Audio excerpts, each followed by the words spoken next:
Okay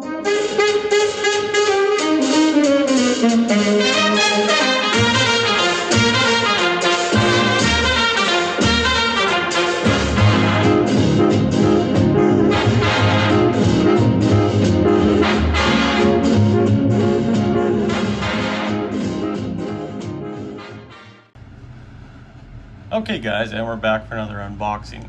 Now this is an unboxing within an unboxing, because if you just watched the last one, which was I believe episode 14, this box here came in that box. But we're going to do a separate one. We briefly touched on it, but we're going to look at this in a little bit more detail because I think it's worth it. So without further ado, let's just empty all of this over here. I think that might be the best option. And then we'll slowly go through it. So, without further ado, and we're going to open up the packages here. And we'll just show one or two pieces unless they're different. Okay, so what is this? So this looks like this is the German Seaplane. Dornier, I think. I could be wrong. I really do like this tri-engine one, kind of like their transports there, but definitely very, very cool. And I'm going to have a great time painting these up and as my German seaplanes. I already got some other ones here with single, I think it's single engines, but definitely these are going to add wonders to the fleet for sure. So that is really cool, and you can find that in Historical Board Game. And I think it's a relatively new item and a new sculpt on there. So if you go to the new items thing, you probably should be able to find it if you're looking for just some funky looking seaplanes. Now, I already have these. I actually ordered some off of Shapeways, some seaplane bases. So let's just take a gander here and just take a look at one of them. I figured I'd order them just because they do stand out. Now, there's actually two right in here. Now, this is actually the sub base right here. So you can see right there. If you look at that, you got a few subs in the sub pen. And obviously, if you look at that, I probably would paint that, but if you look at that at the distance, you know, it wouldn't take much to realize what it is, definitely, right? And I think I just ordered a few of these just to try them out and just see, you know, if I want to use these or like these. And then, of course, you got the obviously seaplane base with the PBY there, with kind of the sloped dock. And then, of course, right up to the hangar itself on land, right? So yeah, that is really cool, and that's something I might end up using in my game too. I'm not sure. I just wanted to experiment these guys and just take a look and see if this is something I would really enjoy. So, oh yeah, and pardon for the hands there. Been working with a lot of copper yesterday. It's so hard to keep your hands ultra clean, but it is what it is, right? And then here, looks like we got the same thing in this package. I don't think we really need to go through that. So we obviously got, I think I ordered maybe 2 or 3 sets of that. So, let's see here. What else do we have? We have the next item up for bids, and that's the Japanese planes here. And that is, now I think, I actually was going to order this, but since it's numbered, it looks like probably Doug just sent me this just to check out and look. I already had it on my radar because I actually want some really sanctioned Japanese seaplanes here, and you can kind of look at that cockpit. That's kind of cool how it's kind of got a braided hair look with the cockpit there, right down the middle, and then of course you got the 4 engines, pontoons, and whatnot, right? It's actually kind of interesting how, I don't know if that's an actual design flaw or if it's actually part of the plane. I'd almost say it's part of the plane on how both these blisters are a bit offset. But I don't know these seaplanes very well, so that is cool though. That is really cool. But yeah, definitely I'm gonna love painting these guys white or green and giving them that Japanese seaplane color there. Okay, moving on here. Let's go here. Now, like I said, we touched on all these a little bit, but we're gonna open these up so you can actually physically see them in person. HMS Rodney and Nelson. I don't know what it is about these battleships. I used to hate these things. I thought they were the ugliest things, but actually I have a new love now for them just because they're so unique. Kind of interesting in the fact like a lot of the French battleships where the superstructure is further back. They don't have too many guns in the back. They're all super firing forward. But definitely the Nelson and the Rodney are unique ships that I definitely want on my board there. So I'll probably end up painting them my color scheme of yellow with the tan color but I ordered a few of them because I might want to put them into the Far East Command navies, and so on and so forth. So yeah. And then here, these are B26 Marauders, which are another, just a nice medium bomber sculpt that you can use aside from, you know, the B25 Mitchells, right? And it's kind of hard to focus there. But of course, that's why I like painting them. You get to see more detail when you end up painting these units. And obviously that's why, you know, people will buy 3D printed sculpts, because they have the option of painting them. So yeah, that is very neat and very cool. And we'll go over here to these guys in here. Now there's a few separate items. I'll just pull out one of each, I think, in here. And I think there's 4 particular items in this bag. And with 3D printed stuff, you got to be careful with it. It breaks so easily. Looks like we got a few guns that have been broken off these chaffies here, but no big deal. So you can see right here, we got the Chaffee, which is basically a light tank. I think it was used even in the Cold War, and that just, you know, really solid looking unit overall. And then we have the Ismail, and that Ismail is, I think it's a Russian carrier. I could be wrong. And that is just interesting looking sculpt. It looks like it's got 2 superstructures and 2 stacks. Interesting. Yeah, you see it a little bit better when you're up close to it, right? But that is a cool sculpt. I don't know if it's going to get much use, but it's nice to have. And then, of course, 2 of my favorite sculpts, for kind of for the heavy bombers. You know, I think was it that? Oh shoot, Cary Grant. Was it Cary Grant or Jimmy Stewart? No, I think it was Jimmy Stewart. He did a movie with, I think it was like 6 turning and 4 burning. An old movie, kind of a Cold War movie, but yeah, he was a pilot of one of these B-36 bombers, and I think it's one of the last bombers where they actually still had propellers, and then they fully on switched to jets. But very cool. And I think these were actually in construction during the Second World War, right? It didn't come into operation, I think, until 47. But really cool factor about this is that it was designed, if England had fallen, they would fly over the Atlantic and return bombing German holdings, right? And then here we have the upgraded version of the ME-262, which I really like. And this is like, I think, the 3rd variant or whatever that never really made it to production, obviously, but just really sleek, very sexy, kind of like a F-117 today in some regards, right? So yeah, that is really cool. So yeah, that's kind of that in a nutshell. And then moving on here, what do we got here? So I ordered some more Leanders, some light cruisers, and if you guys haven't seen these already, I'll show them to you now. Oh, looks like we got a little bit of slag on this guy. We just peel that off. And sometimes you get this with 3D models, and then of course you have, boom, there you have the actual print, right? Looks like this back antenna has just fallen off a bit. But yeah, I really like the Leander as a light cruiser. It's just such a good looking sculpt. Beefy too, you know, good firm base and easy to move around and nice to paint as well. So if you're looking for British light cruisers, that's definitely one thing you can check out. And of course, as I ordered that, it looks like maybe Doug sent these as samples as well. But of course, you can see here's the black and the gray version of the ME-262, which we've already seen. We don't really need to dive on that. But since we're on that topic, and someone's going to kill me because I already forgot the name of it, if for some reason it's just a tongue twister to me, is these naval Waffes or naval Waffes or whatever. I'm not very good at German, but which is kind of like the Kafusch's artillery, but like just German, where you know they would shoot out rocket-fired artillery, right? So yeah, they're really cool, and you can use this as advanced artillery. I'm really happy Doug sent me a few of these little samples here just for me to check out, because yeah, if I definitely love it, I'm painting them up and I'm putting them on the board as German advanced artillery as a variant sculpt, right? So it looks like we've got a few more here, and some of these I'm not even sure what these are, because I didn't see them on the board, but I could be wrong. I'm going to say these are something like a heavy artillery. They could be World War I artillery or not. But hey, if you guys know what these are, and maybe just take a peek, just from the tracks, it looks like World War I artillery. and I'm going to say that's probably what they are, make a comment, because I'd love to know, and obviously I'll have to go through the items on Historical Board Gaming to find it again.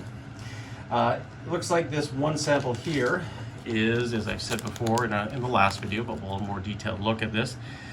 I consider this an ugly plane, but it is what it is. It's the Victory Bomber, you know, the 6-engine Victory Bomber variant. I think this was the Type C variant, and you can see the guns and whatnot there. You know, and you got the large stabilizer in the back there, which, like I say, it just looks ugly as hell. But you know, like I say, had it worked, if it did work, then, you know, it probably might have done very well. But yeah, interesting. But yeah, I mean, honestly, it would look cool on the board if you want to use that as a heavy bomber for the British or Commonwealth forces, right? So that's something to check out for sure too. Now we'll head on over to some other items. And what looks like we got here is, yes, we got 3 separate items. I don't think there's anything else there. So this is one of my favorite sculpts, just like the Horton 229. This is the Horton 18 bomber with the 6 engines in the back there, or built into the actual flying wing. I love these sculpts. I have no idea why. I just think they're so cool, futuristic, and it was part of the German Luftwaffe that never was, because they were actually going to, I think, start construction of these in was it August of '45, but never happened because, well, we know the war ended for the Germans far before that. And speaking of Germans, this is a Bismarck Sculpt. This is probably one of the best Bismarck sculpts I've seen. I've already painted one of these up here, and too bad I didn't have it here to show you. But I've just painted black and used the yellow paint there. But I really like these. And of course, I might use these as my fast battleships for version 3 or my regular battleships. But yeah, really cool. Really cool. And like I say, these just look amazing painted. And of course, we have the Alsace. Which I got some Alsace sculpts from Shapeways, and I've used them, but I like these ones too. And I'm glad he did some 3D printing, because obviously this is the battleship that's never going to be on your board. Because, I mean, technically these are heavy battleships that, you know, would be French technology, but honestly you'll probably never build it. And the difference between like the other variations, like the Dunkirk and the Richelieu, is that it didn't have this back gun. It basically had the front guns, right? So it basically had 12 guns, right? You know, in 2 turrets, but each turret was actually a separate turret. I don't know if you can see it. There was actually 2 sets in each turret. But then again, maybe the Alsace, they changed that and converted it just to each turret having 4 guns. So yeah, cool. That is really neat. And then we have, I think that's it. Yeah, we got the Alsace and all that, so we'll take that out of the way, guys. Now, we'll do these guys right here. What do we have here? Are these, oh, these are the Crusader Tanks. Yes, I ordered these, I forgot about these. You know, there's Crusaders, there's Valentines, there's Cromwells, and there's a whole bunch of variants, and I think for each faction, Canada, Australia, and whatnot, I'm going to assign one to each one, right? I might give England all the sculpts, but I think I might just might split them up too. So each sub-nation of Great Britain will have their own unique tank. I'm not sure if I'm going to do that yet or not, but I think that might be a fun little idea. Yeah, and that's a Crusader. Now this doesn't look like a Crusader. I'm not sure what this one is. Almost looks like an Italian tank or something. And obviously they're in with this lot here, so I'll have to figure out what that one is, because I totally forgot what that is. If somebody knows, let me know, because yeah, it's a cool sculpt. Might even be a Russian tank, actually, now that I look at it. I'll have to go back through my list and check it out. And what do we got here? Oh, look, what's this? The Type 23? Not the 21, but is it the Type 23? Type XX, oh, Type 26. Yeah, Type 26, so you could definitely use this for your German advanced U-boats, right? Very cool sculpt and very unique, definitely. I ordered a few of those, and what are these, like howitzers or something like that? Yeah, I think these are the big heavy artillery guns, not howitzers obviously, but name escapes you right there, but definitely you can use that for your German artillery. Oh, and then I got some of these fun. I'm a huge fan of Rocketeer. And like I say, I mean, if I do some alt history or something like that, I'll, you know, for the Germans, I'll definitely be putting these guys in here. It's just badass. It's just so cool. You know, maybe some American variant or something like that. Now, I could be wrong. For some reason, I want to say this is the X-47 Moonbat or something like that. It's an experimental fighter. They only made one prototype. But when I saw it there, I thought, you know what, that would be an awesome 2-engine fighter to use in my game. Just like the P-38 Lightnings, right? So I'm going to probably paint these up, put some American markings on here. And since we're playing, if I'm at the Americans, I might throw some of these on here because I might say, you know what, no, we're going to go with the Moonbat and see what that does for the war for us, right? Just, you know, fun little things about that. And I think that's all in here. If there's anything else I missed, and I'm sure we'll figure that out later. Now, here's the fun part. And I thought I ordered more of these, but probably not, because there's actually a lot here. This is the World War I stuff. Really, really excited about this. And let's pop this stuff open here.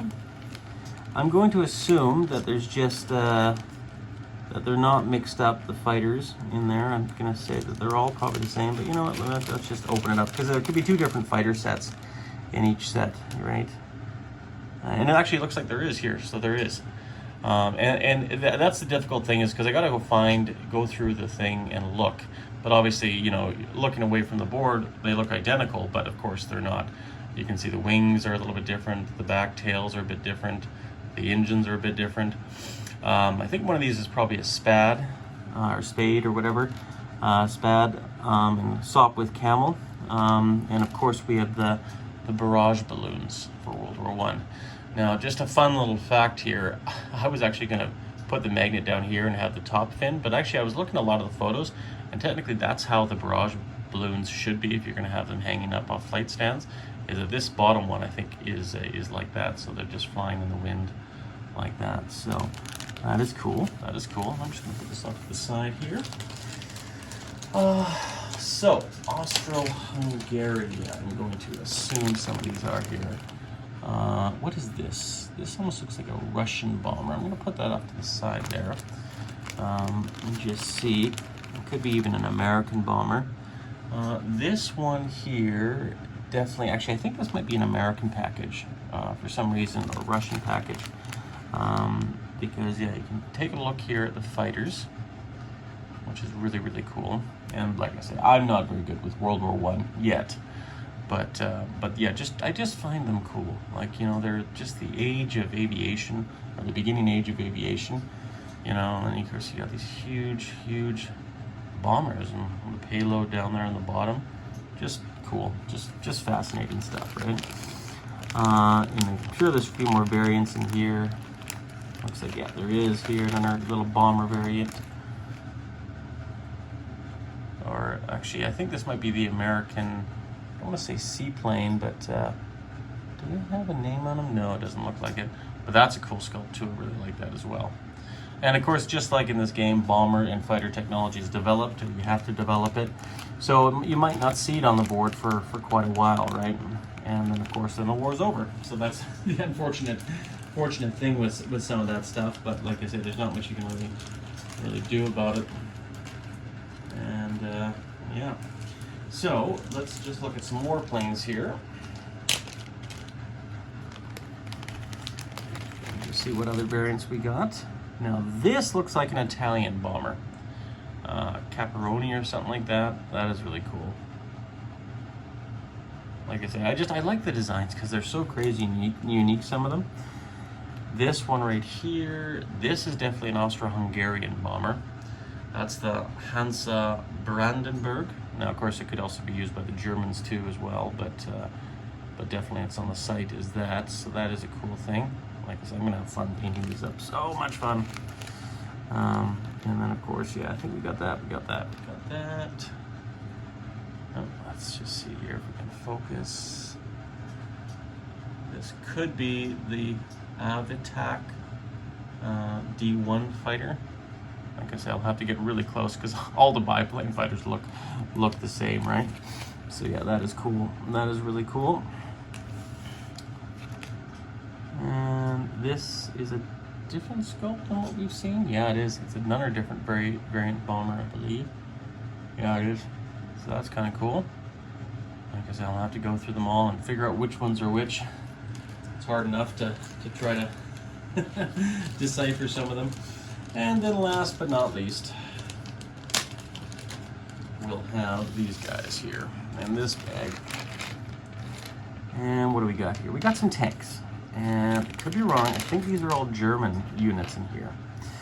We have that Tri-Fighter, you know, which is iconic, and I think you just have to paint these red even if you're Germany, you know, and do the Red Baron paint scheme on there. It would be sacrilege otherwise, right? That definitely is true. And then of course you got the 2 tank variants, right? And actually I'm just, since I have the computer up here, let's just take a little peeky-see and see what we got here for Germany. And so this definitely would be considered the AZU-U1 right there. So that is the tank itself. That's the World War I German, which is big, it's beefy, it will look cool on the battle board. And then of course we have this one here, which is the Sturmpanzerwagen, right? Of course, big gun in the front, and then of course it'll look good with some of the German Balkeruses or whatever, or Deckels on the side, right? So very cool about that there. Focus. There we go. So yeah, guys, that's it. That is everything. We have officially completed our whole setup of this kind of World War I, but / World War II units there. But I just wanted to show you this in a little bit more detail, since it was kind of a box within a box, right?